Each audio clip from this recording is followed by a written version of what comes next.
Vivre FM Podcast.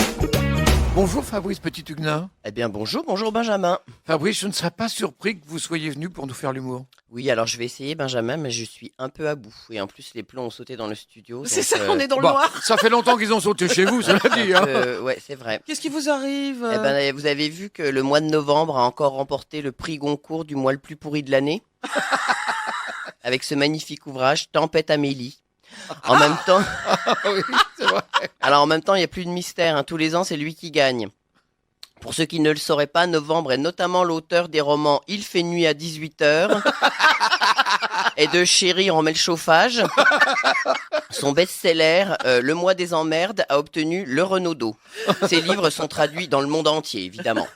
Alors et moi, comme chaque matin de novembre, je me dis vivement ce soir qu'on se couche. Et comme chaque soir de novembre, en me couchant, je me dis vivement la retraite.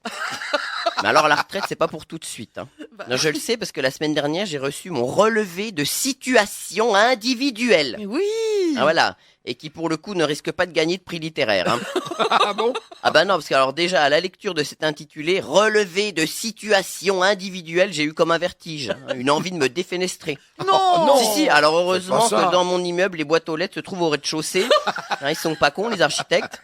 Et alors en plus, c'était vraiment mon jour de chance. Je dis ça parce que j'ouvre ma boîte aux lettres environ tous les 4 mois. Et, si, je vous assure, hein, ouvrir ma boîte aux lettres, c'est une des choses qui me terrifie le plus dans la vie.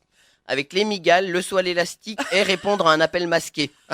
Alors, je pense même qu'il pourrait mettre cette épreuve dans Fort Boyard, vous voyez. Allez Fabrice, ouvre ta boîte, tu vas y arriver, vas-y. Oh non, j'ai trop peur, je trouve pas la clé. Allez, sors, vite, sors. Bon, si bien que j'ai pris l'habitude de passer devant ma boîte aux lettres, la numéro 17 pour ne pas la nommer, ultra discrètement, vous voyez, l'air un peu détaché, ou alors deuxième tactique en courant comme un des ratés.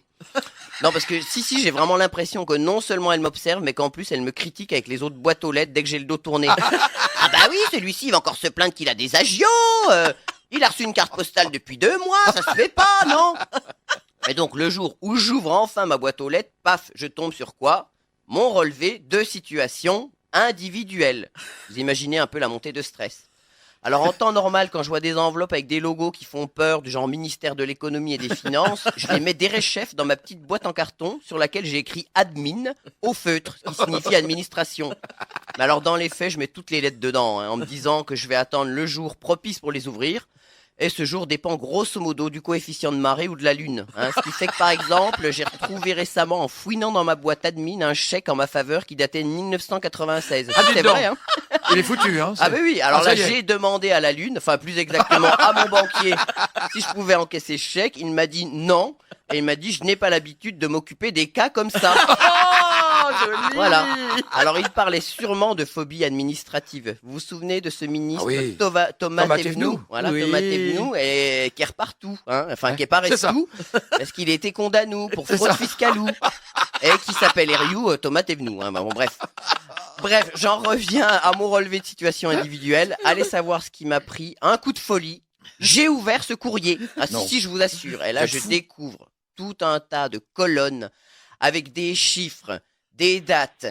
Et forcément, je n'y comprends plus rien, absolument plus rien. Je commence à avoir le tournis. Mon esprit se brouille. Et là, je vois en bas de la 2e page, information importante. Je le lis et écoutez bien. Au 1er janvier 2019, l'Argic et l'Arco fusionnent en un seul régime. Le régime Agirc-Arco. La valeur du point Agirc-Arco est identique au point Arco. Seuls les points Agirc sont convertis. La formule de conversion garantit une stricte équivalence de vos droits. La colonne point Agirc-Arco est équivalente au point Agirc régime Arco plus, entre parenthèses, point régime Agirc fois 0,347791548. Forcément. Voilà. Vous imaginez, c'est à ce moment précis que je me suis évanoui dans ma cage d'escalier. Et dans ma tête, il y avait la chanteuse Régine de retraite qui chantait ceci.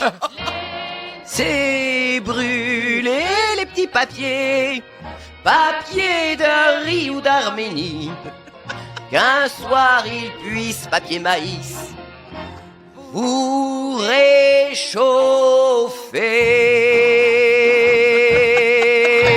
réchauffer. Allez, bonne phobie administrative à toutes et à tous. Survivre FM. Je suis très étonné que vous n'ouvriez pas plus souvent votre boîte aux lettres, tant vous êtes timbré. Ah, Benjamin, je suis content que vous soyez revenu. Ça m'avait tellement manqué. Et je ne sais toujours pas quoi répondre. Vivre FM podcast.